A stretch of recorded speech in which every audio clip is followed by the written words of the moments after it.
was tired of his office job and all those hypocritical fake people he had to talk to in a hypocritical way. And a sneaky colleague who betrayed everything to his manager. Mike had a spiritual awakening during his relationship with his narcissistic ex-wife, to whom he was married for 10 years. He's been divorced for a year now. They had no children. His goal is to live in freedom and do what he's good at and what he's come to live for. Free from the deceptive system. Ugh, I can't do this anymore. I want my life back and be in charge of it, and do what I want. Mike made a big decision. One he'd been thinking about for a while. He decided to leave everything behind. His home, his work, and his past. He had saved enough money to survive for the time being. He'd bought a van to sleep in. He could no longer live in a system he'd witnessed being manipulative. He kept an eye on a beautiful spot where he would occasionally sit and read and find peace. It was a secluded place where he wanted to stay for the time being. There was a secluded spot with a tree and piles of wood that he kept an eye on. He cut an opening in the tree and made a door in it. And he'd been watching the tree for a few seasons to see if anyone had come by to take the wood. If no one had removed the wood yet, he decided to build his little house there. Mike decided to check on the tree today to see if anyone had been there. It turned out no one had been there yet to remove the wood. Fortunately, the inside of the tree was also empty. Mike decided to stay another day at his old spot so he could work on the tree the next day. He wanted to build a staircase and dig some more space under the tree. He decided to see where he could best do some grocery shopping for dinner. But everything changed when he walked through the streets. Everything seemed like a horror movie. He couldn't understand why no one sees it and still has faith in this system. He changed his mind about dinner, and thought about the soup he still had and an apple he could eat for dinner. He built a nice campfire and heated up his soup in a pot and ate an apple. Mike was handy with wood and enjoyed making furniture. His next goal was to start making money with his talent, and earn enough money to move back to his homeland and buy a piece of land and build his house. And happily start over with a furniture business. That night, Mike lay lost in thought. A memory flashed through his mind about his mother and when he was a little boy. He fell asleep and saw his little brother and sister dancing and playing in a cloud.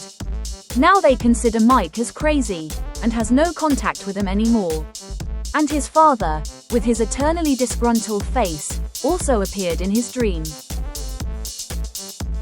The next day, Mike decided to go to work early. He decided to stay there and continue building quietly. There was plenty of water nearby. He had dug a hole under the tree and was busy building a staircase. Somewhere nearby, a woman with the same intentions and thoughts as he was working on her wooden house. She was thinking of living in freedom, away from the system. Exactly what he was thinking. I feel happy. I'm so glad I chose my freedom. Mike kept working every day.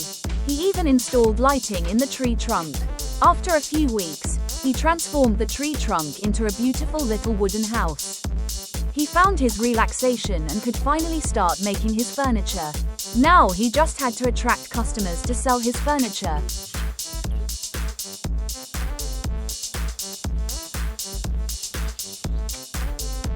I feel happy.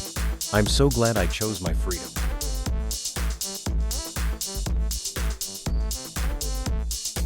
Candy did what she liked and was good at. She found her clients through a free market where she had done her work.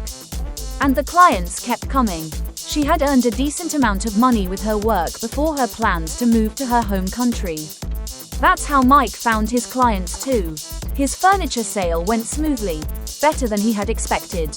He had made quite a bit of money with his sale. That evening, Candy and Mike didn't know how their lives would change even more.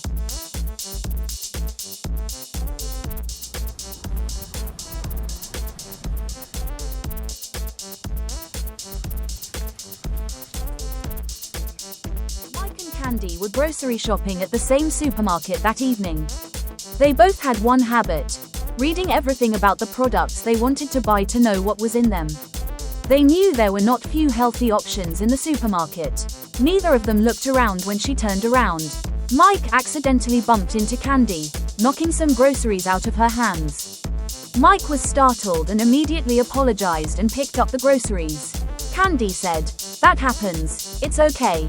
Mike told her he'd been reading the packaging and hadn't been paying attention. And so a pleasant conversation began. They stood outside the door for a while, chatting and exchanging phone numbers. Mike and Candy spent hours talking. Both were tired of their lives after their deeper spiritual awakening, which had given them a deeper understanding of the system and their life goals. They shared their experiences with each other. They could finally feel comfortable with themselves and talk to someone about things without being labeled crazy. It feels draining when you're only among people who can have superficial conversations. It felt very safe and good, and wonderful not to be judged. They both spent some time alone without interacting with people. Many people are no longer present in their lives. There was a lot of misunderstanding and trust in the system. They quickly became good friends and saw each other more and more often. They supported each other in everything.